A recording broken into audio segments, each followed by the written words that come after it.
Hello friends, my name is Neeraj Kushwaha and I welcome you to my YouTube channel Neeraj education world.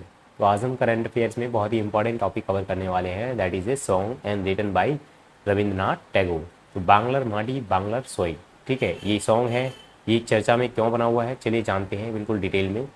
तो सबसे पहले discuss करते हैं why this song is in news. हाल ही में वेस्ट बंगाल की गवर्नमेंट ने रविंद्रनाथ टैगोर जी के द्वारा लिखा गया बहुत ही फेमस सॉन्ग बांग्लार माटी एंड बांग्लार जल, इसको अपना स्टेट एंथम डिक्लेयर कर दिया गया है। मतलब अब से ये जो सॉन्ग है इनका स्टेट एंथम कहलाएगा। अगर हम इस सॉन्ग की बात करें तो बांग्लार माटी मतलब बंगाल की मिट्टी एंड बांग्लार जल मतलब बंगाल का जल। The soil of Bengal and the water of Bengal is a Bengali patriotic song and it is written by Rabindranath Tagore. Now it has become the official state anthem of the west Bengal.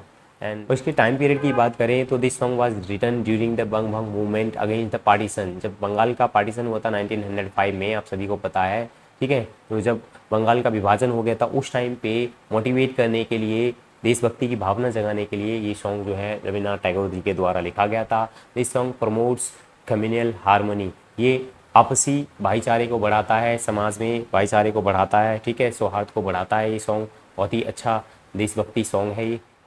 तो ये सॉन्ग लिखा गया है रविन्द्रनाथ टैगोर जी के बारे में। तो रविन्द्रनाथ टैगोर जी के ऊपर भी क्वेश्चन बन सकते हैं, तो उनके बारे में भी जान लेते हैं। वैसे तो आप सभी को पता ही होगा इनके बारे में, फिर भी मैंने एग्जाम के पॉइंट ऑफ व्यू से जो मोस्ट इंपॉर्टेंट पॉइंट्स हैं इनके बारे में वो सब यहाँ पे समराइज़ कर दिए हैं। तो बात करते हैं रविन्द्रनाथ टैगोर जी के जन्म के बारे में। तो he was born on 7 May 1861 and he was an Indian poet, writer, playwright, जो नाटक लिखते हैं उनको प्ले राइट बोला जाता है। तो ये नाटक भी लिखते थे एंड कंपोजर, सॉन्ग को कंपोज करते थे। फिलोसफर, दार्शनिक थे ये बहुत बड़े, और पेंटर भी थे, पेंटिंग का बहुत ज़्यादा शौक था इनको। और he was a great social reformer, ठीक है, समाज सुधारक भी थे।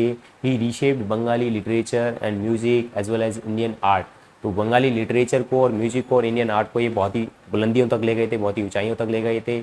और तो और जो हमारा जन गण मन राष्ट्रगान जो है, नेशनल एंथम जो है हमारा, ये भी इन्हीं के द्वारा लिखाया गया था। अमार सोनार बांग्ला, ये बहुत ही फेमस सॉन्ग है। ये बांग्लादेश ने अपना नेशनल एंथम के रूप में स्वीकार कर लिया है, ये भी इन्हीं के द्वारा लिखा गया था। वंदे मातरम जो हमारा नेशनल सॉन्ग ऑफ इंडिया है, ठीक है, इसको भी रविन्द्रनाथ टैगोर जी के द्वारा लिखा गया था। तो इनके बारे में जितना बोले उतना ही कम है, बहुत ही फेमस पर्सनालिटी थे, ठीक है। तो ये पॉइंट्स कुछ मैंने यहाँ पे लिख दिए हैं, और इसलिए इनको नोबेल प्राइज़ से भी नवाजा गया था लिटरेचर में 1931 में for his collection of Gitanjali, ठीक है। तो ये कुछ मोस्ट इंपॉर्टेंट पॉइंट्स आपको ध्यान में रखने हैं एग्जाम के पॉइंट ऑफ व्यू से। तो कैसा लगा आज का वीडियो आपको, कमेंट सेक्शन में अपने एक्सपीरियंस जरूर शेयर करना। तो नेक्स्ट वीडियो जो होगी वो G20 के ऊपर होगी। G20 बहुत ही इंपॉर्टेंट टॉपिक है एग्जाम के पॉइंट ऑफ व्यू से।